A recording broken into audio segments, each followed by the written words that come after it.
On the 6th July 1945, dawn crept over the Pacific, bringing silence before the engines woke. General Curtis LeMay stood alone on the tarmac, coffee cooling in his hand, listening to radios breathe. He knew hundreds of young crews waited behind him, trusting a plan that had stripped their bombers of guns. Across the world, the war's final summer burned. Cities lay exhausted, empires cracked, and civilians prayed. 300 B-29s sat fueled and stripped, their bellies heavy with fire, their turrets gone. LeMay's gamble was both simple and terrifying. Fly low at night, outrun the fighters, and burn Tokyo. From Tinian in the Marianas, crews studied maps of Tokyo, tracing rivers, memorizing streets, running simulations in their minds. Many thought of letters at home unread, of engines failing, of the firestorm waiting below. Radar reports were thin that morning. Japanese defenses rested, their confidence growing. As engines roared into alignment, LeMay felt history lean forward, watching, unforgiving.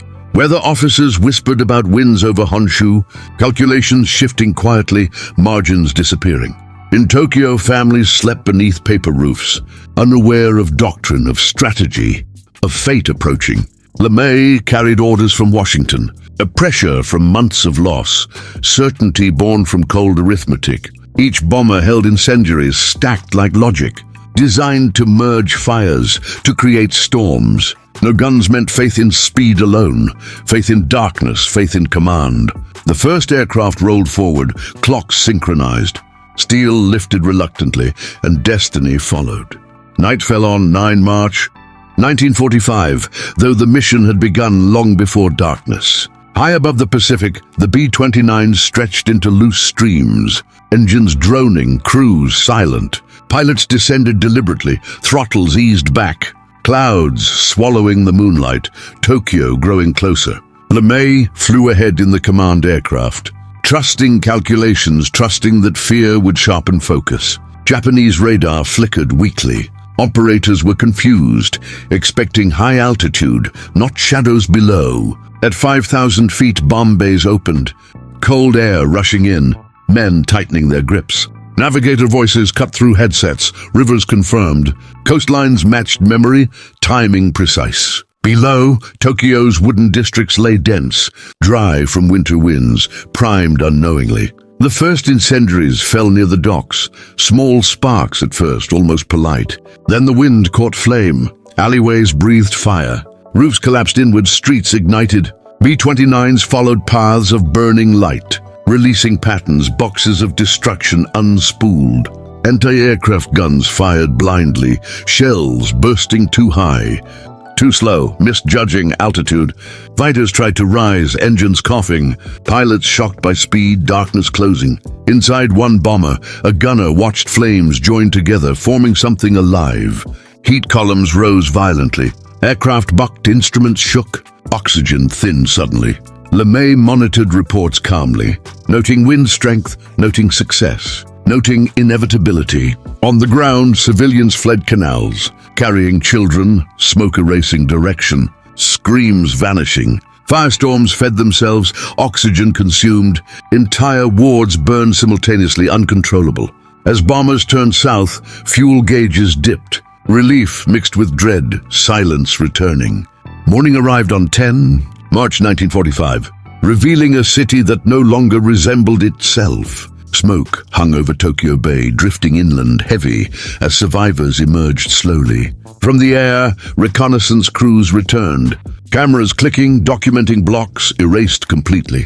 LeMay studied the photographs quietly, hands steady, eyes fixed, knowing numbers would speak.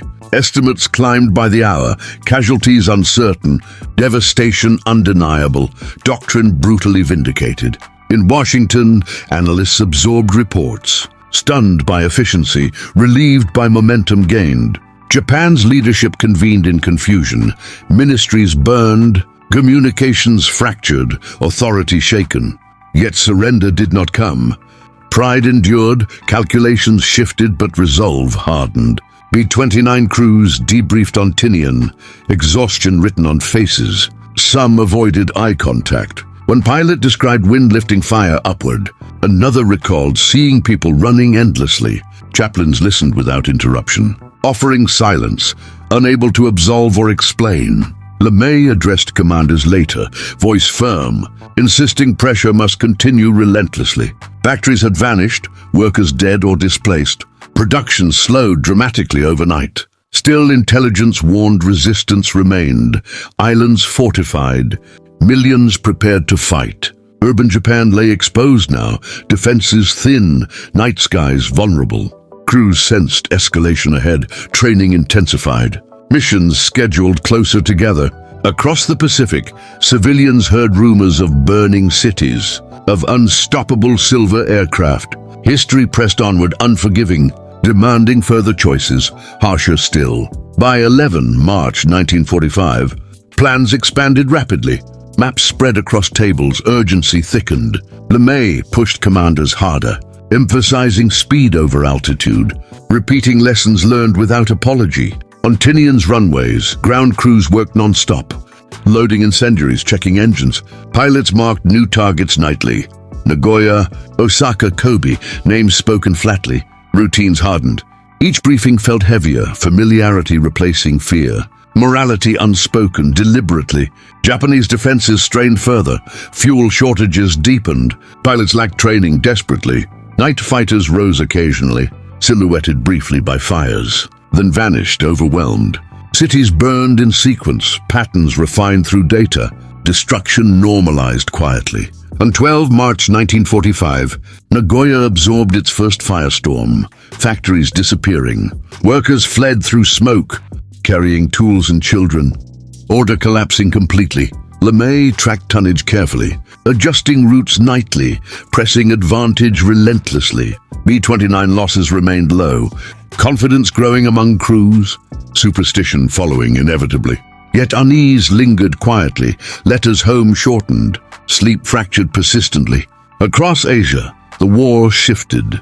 Resources bled inward. Japan tightened defenses futilely. Firebombing had cracked something fundamental. Yet surrender remained distant, stubbornly unresolved. The air campaign rolled forward city by city, momentum building inexorably. Soon choices would narrow further. Science would enter war. Silence would follow eventually. By 1 April 1945, Okinawa burned nearby and Tokyo braced nightly. LeMay felt the clock tightening. Invasion plans advanced, casualty forecasts haunting Washington relentlessly. Daily missions continued. Crews rotated unevenly, fatigue setting deep everywhere. On 7 April 1945, Kobe erupted. Docks and homes vanished together. Recon films returned quickly.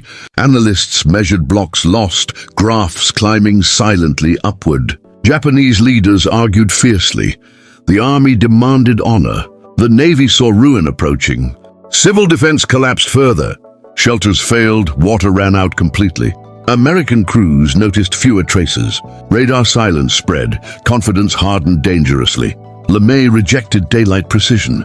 Weather betrayed bombs, nights favored fire consistently.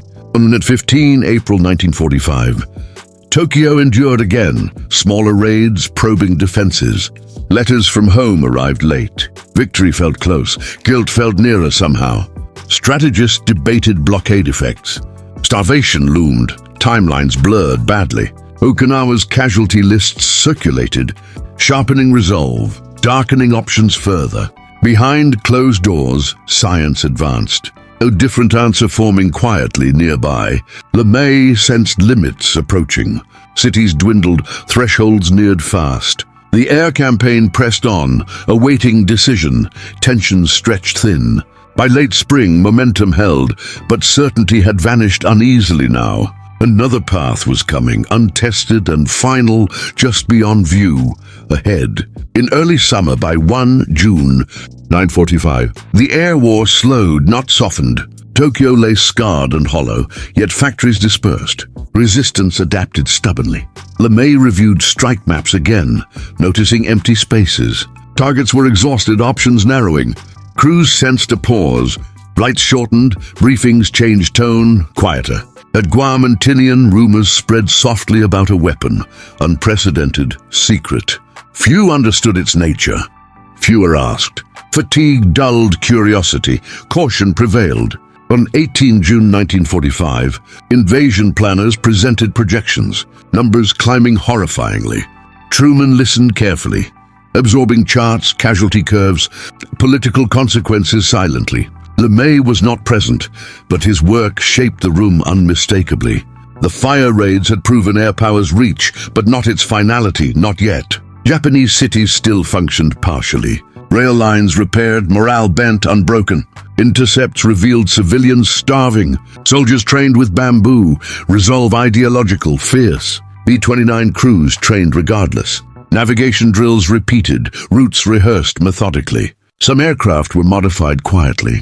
Weight redistributed, instruments unfamiliar, unexplained. On 20 June 1945, a briefing hinted vaguely, missions pending, details withheld. LeMay accepted orders without comment. Trusting hierarchy, believing pressure must remain. He understood escalation intimately, yet sensed a threshold, moral and strategic, near. Above the Pacific, skies calmed briefly. Storms passed, silence uneasy. History inhaled, preparing something decisive, irreversible, waiting. By 6 July 1945, orders shifted quietly. Missions paused as anticipation thickened. At Tinian, briefings grew shorter. Voices lowered, speculation replacing certainty, unease spreading. LeMay watched crews assemble, noting discipline masking fatigue, saying little. He sensed his fire campaign, brutal and effective, had reached limits politically. Washington transmitted new priorities. Secrecy tightened, language grew careful, deliberate. On Guam, modified B-29s appeared. Crews isolated, questions discouraged. No one spoke names or purposes openly, but everyone noticed changes. Intercepts hinted desperation. Cities leveled, food scarce, resolve fracturing. LeMay understood pressure's arc, escalate relentlessly, then yield to outcome. He believed air power decisive, yet insufficient alone. History demanded closure. Crews waited through heat, writing letters, cleaning gear, sleeping lightly. Across the Pacific, clouds gathered, weather shifting unpredictably. Time pressed. When the 16 July 1945, scientists watched a desert dawn, holding their breath. The flash, unseen by airmen, changed calculations instantly far away. LeMay received no details, only readiness cues and silence. The era of firestorms waned. Another shadow approached, heavier, final. Soon one aircraft would fly alone, bearing weight beyond numbers, beyond precedent. On 6 August 1945, morning light settled gently over Tinian, deceptively calm. A single B-29 Enola Gay rolled forward deliberately, engines steady, crew restrained. Colonel Paul Tibbets carried weight beyond rank, beyond ordnance, beyond precedent. LeMay remained behind, informed only in outline. Trusting execution, accepting distance, the aircraft climbed eastward, escorted briefly, then alone. The sky vast, empty. Inside, instruments hummed softly. Men avoided conversation, training taking over. At Hiroshima, civilians began another workday. Factories dispersed, routines resumed. Weather reports confirmed clarity. Clouds parted, target visible, decision locked. At 8:15 August 9:45, the bomb released, falling silently. Seconds stretched endlessly, then light consumed shadow, air became force. The city vanished inward. Structures flattened, people erased, time ruptured. Shockwaves rolled outward. Rivers boiled, hills reflected fire. Silence followed. Miles above, crew members stared, unable to process the scale. Words failed. The aircraft banked away hard, turbulence violent, reality delayed. Reports reached Washington quickly, euphoric, horrified, calculating, final. LeMay received confirmation later, absorbing it without ceremony, recognizing culmination. The fire campaign's logic had ended, surpassed by singular annihilation. Japan reeled instantly, leaders stunned, uncertainty flooding hardened rooms. Yet surrender did not arrive immediately. Another blow awaited, momentum relentless. On 9 August 1945, dawn returned too quickly. Urgency replaced disbelief. Japanese leaders argued through the night. Confusion deepened, clarity remained elusive. Even after Hiroshima, factions clung to endurance. demanding one condition: preserving sovereignty. That morning, another B-29 lifted. Boxcar heavy, course set south. Skies uncertain. Weather diverted the mission. Fuel dwindled, tension sharpening inside the cockpit. Nagasaki emerged through broken clouds. Industrial Valley exposed briefly, fate narrowing. At 11:02 August 1945, the second bomb fell. Less precise, equally final. Hills contained part of the blast. But factories, homes, lives vanished instantly. Shock reverberated through Tokyo. News arrived, fragmented, reality undeniable, catastrophic. Simultaneously, the Soviet Union surged into Manchuria, shattering diplomatic illusions brutally. Japan now faced annihilation from air, land, and ideology. Options collapsed. Emperor Hirohito listened silently to briefings, absorbing ruin beyond military calculus. For the first time, his voice carried weight toward peace, unprecedented, fragile. LeMay monitored air readiness, prepared to resume fire raids, unneeded now. Crews waited again, expecting missions, sensing something had shifted subtly. On August 1945, signals moved quietly through neutral channels, cautiously. Terms were discussed, language softened, resistance weakened, momentum reversed. The machinery of destruction slowed, not from mercy, but from exhaustion and inevitability. History edged towards silence after noise, beyond comprehension, beyond repair. On 15 August 1945, radios crackled across Japan. Carrying a voice never heard, Emperor Hirohito spoke carefully, haltingly announcing acceptance, ending a war of annihilation. Citizens gathered around receivers, stunned, confused, relieved, defeated. Across the Pacific, crews listened quietly, some cheering, others sitting down numb. LeMay received confirmation formally. The campaign concluded, objectives met, silence earned. The B-29s remained grounded, engines cold, runways suddenly empty, purpose gone. In Tokyo, survivors walked through ash fields, searching names, landmarks, meaning. The firestorms and flashes had ended, but consequences stretched forward endlessly. American leaders framed victory swiftly. Necessity emphasized, morality deferred, history contested.